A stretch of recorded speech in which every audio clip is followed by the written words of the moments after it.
Power star Pawan కళ్యాణ్ది ప్రాంతీయవాదమా, వేర్పాటువాదమా లేక హేతువాదమా? పుట్టిన గడ్డ మీదుండే ఆపేక్ష కొద్దీ ఆవేశపడితే అది ప్రాంతీయవాదం. పొరుగు రాష్ట్రం మీద పగలు పెంచుకుంటే అది వేర్పాటువాదం.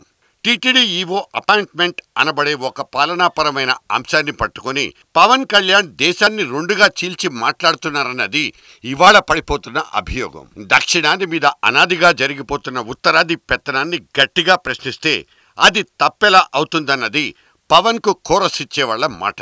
ఇంతకు పవన్ చేస్తోంది వితండవాదమేనా? తాను చెప్తున్న మాటల్లో ఆవేశమే తప్ప ఆలోచన లేదా? తిరుమల తిరుపతి దేవస్థానం ఒక అంతర్జాతీయ పుణ్యక్షేత్రం.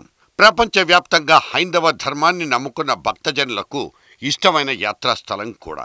ప్రతిరోజు అక్కడికొచ్చే లక్షలాది మంది భక్తులకు అసౌకర్యం కలగకుండా చూడాల్సిన ప్రభుత్వాధికారి హోదా పేరే టీటీడీ ఎగ్జిక్యూటివ్ ఆఫీసర్. ఐఏఎస్ చదివుండడం, అనుభవం కలిగి ఉండడం తప్పితే ప్రత్యేకించి దీనికంటూ ఎటువంటి క్వాలిఫికేషన్లు, కండిషన్లు లేవు. ఫలానా ప్రాంతం వాళ్లను మాత్రమే రిఫర్ చేయాలన్న నిబంధన కూడా చట్టంలో లేదు.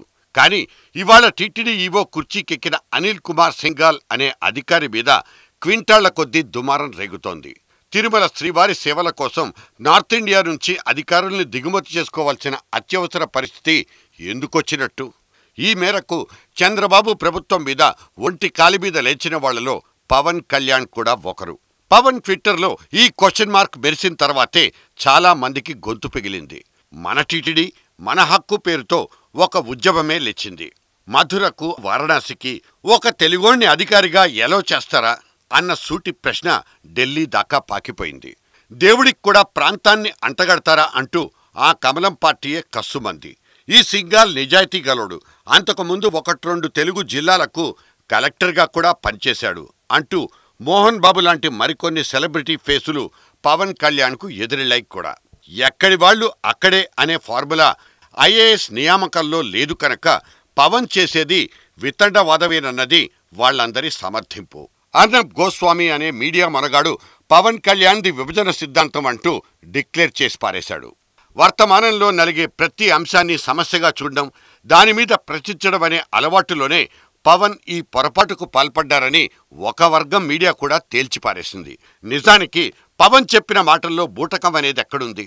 దక్షిణాది ఉనికిని కొద్ది కొద్దిగా కరిగించే ప్రయత్నం జరిగిపోతోందన్న భయం ఒక్క పవన్ కళ్యాణ్కే తప్ప మనకెవరికీ లేదా అన్నది ప్రశ్నే. నల్లోళ్ళు తెల్లోళ్ళంటూ తోళ్లతో తేడా తీసిన ఉత్తరాది తోడేళ్ల గురించి కూడా మొన్ని మధ్య ప్రస్తావనకొచ్చింది. ఇటువంటి నేపథ్యాల్లోనే దక్షిణం దిక్కు అదరగొట్టాల్సిన అవసరం ఖచ్చితంగా ఉంది. So Pawan is correct.